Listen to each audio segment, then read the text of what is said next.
The writing style of Wdowski. My goals in writing. In every story I write, I aim to 1. Entertain. A story must engage and captivate readers. 2. Maintain realism. A believable world makes the narrative more immersive. 3. Craft three-dimensional main characters. The protagonist should feel like a real person with depth and complexity. 4. Be creative but rooted in reality. My works draw on personal experiences, real science, technology, and history while leaving room for imagination. 5. Be thought-provoking. Every story should contain multiple layers of meaning and invite reflection. 6. Deliver logical but surprising twists. Unexpected turns should feel natural, not forced. To achieve these goals, I draw from real-life events, extensive research, and a deliberate approach to storytelling. Narrative style, the third-person fog of war. I call my narrative style third-person fog of war. It follows a single main character. Instead of the limitations of first-person narration, it provides a slightly wider perspective, just enough to enhance engagement without removing the sense of discovery. Instead of conventional third-person, my style is more limited for the reader. It is not all-knowing. Readers experience the story as the protagonist does, learning and uncovering information at the same pace. This creates a sense of mystery, tension, and realism, as the unknown remains unknown until it is revealed through the character's journey. Secondary characters, a deliberate approach. I intentionally do not flesh out most secondary characters. Unlike many conventional narratives, I do not give these characters detailed backstories, nor do I reveal their inner thoughts and feelings. This is not only a stylistic choice, but a reflection of real life. In reality, how well do we truly know the people around us? Most people are strangers. We only have surface-level knowledge of acquaintances.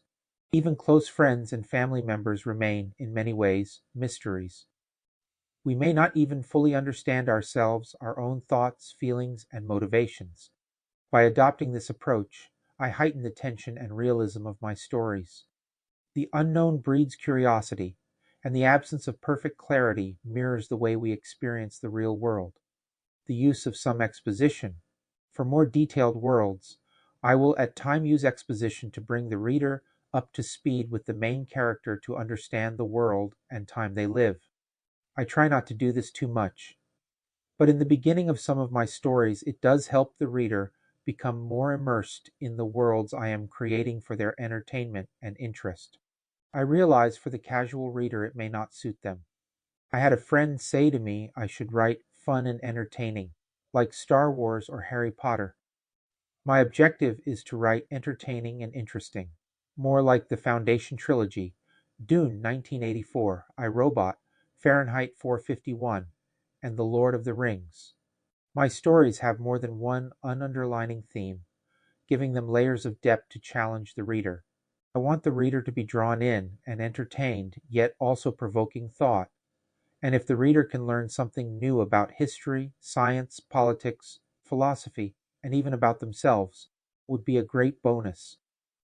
If one thinks of the openings of Casino and Goodfellas, Martin Scorsese, in the beginning of these films, gives his audience a background and understanding of the criminal world. He does the same in his film The Age of Innocence, where he first explains to the audience the world of the upper elite social class of New York City in the 19th century. Why I write this way. My style may not be conventional, but I believe it makes my stories more immersive. Readers feel as though they are living the story, more believable. The world unfolds naturally without excessive exposition. More engaging. The reader actively participates in the discovery process. I hope my stories entertain, challenge perspectives, and leave readers with something to ponder long after they've turned the last page. A note to readers. A book without a reader is nothing more than a doorstop or a paperweight. You, the reader, are just as important, perhaps even more so than the author. I invite you to read, share, and discuss my works. Your thoughts, comments, and feedback are invaluable to me. Listen to my audiobook versions here at YouTube. Want a free PDF of any of my works? Contact me at wdowski@hotmail.com. Thank you for reading, because I write for you. Sincerely, J.N. Wdowski.